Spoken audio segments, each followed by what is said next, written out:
Oletko koskaan harkinnut piilokustannuksia, joita aiheutuu kaupallisten toimistosiivouspalveluiden palkkaamatta jättämisestä? Se on enemmän kuin pelkkä epäsiisti työtila. Kyse on tuottavuudesta, terveydestä ja yrityksesi kokonaiskuvasta. Kuvittele tarina pienestä teknologia-startupista Techsolutions. Heillä oli 20 loistavan hengen tiimi, jotka kaikki työskentelivät väsymättä kehittääkseen seuraavaa suurta teknologiaa. Toimisto oli heidän toinen kotinsa, jossa he viettivät pitkiä tunteja ideoiden, koodaamalla ja kehittämällä tuotteitaan. Kovasta työstä ja omistautumisesta huolimatta Techsolutions päätti säästää kustannuksia, joista yksi ei ollut ammattimaisen siivouspalvelun palkkaaminen. He ajattelivat, miksi palkata siivooja, kun voimme tehdä sen itse. Niinpä he ottivat käyttöön siivouskierroksen ja odottivat kaikkien siivoavan vuorotellen. Aluksi se näytti toimivan.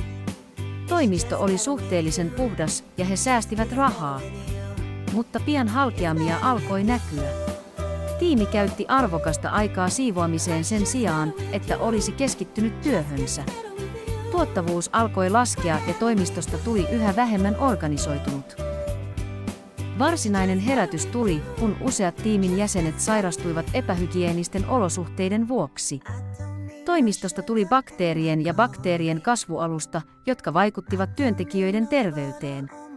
Tilanne paheni niin pahaksi, että Techsolutionsin täytyi sulkea toimintansa viikoksi toimiston puhdistamiseksi, mikä johti merkittävään tuottavuuden ja tulojen menetykseen.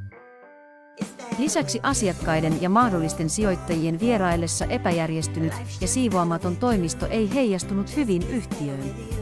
Se vaikutti heidän ammattikuvaansa ja olisi voinut maksaa heille arvokkaita kumppanuuksia ja investointeja. Lopulta Techsolutions tajusi, että ammattisiivouspalvelun palkkaamatta jättäminen maksaa paljon enemmän kuin yhden hinta. He joutuivat käsittelemään alentunutta tuottavuutta, työntekijöiden sairautta ja tahriintunutta ammattikuvaa, joilla kaikilla oli merkittävä vaikutus heidän tulokseensa. Puhdas ja hyvin hoidettu toimisto ei ole vain estetiikkaa. Kyse on terveen ja tuottavan ympäristön luomisesta, jossa tiimisi voi menestyä. Kyse on ammattimaisen kuvan heijastamisesta asiakkaille ja kumppaneille. Se on sijoitus yrityksesi menestykseen.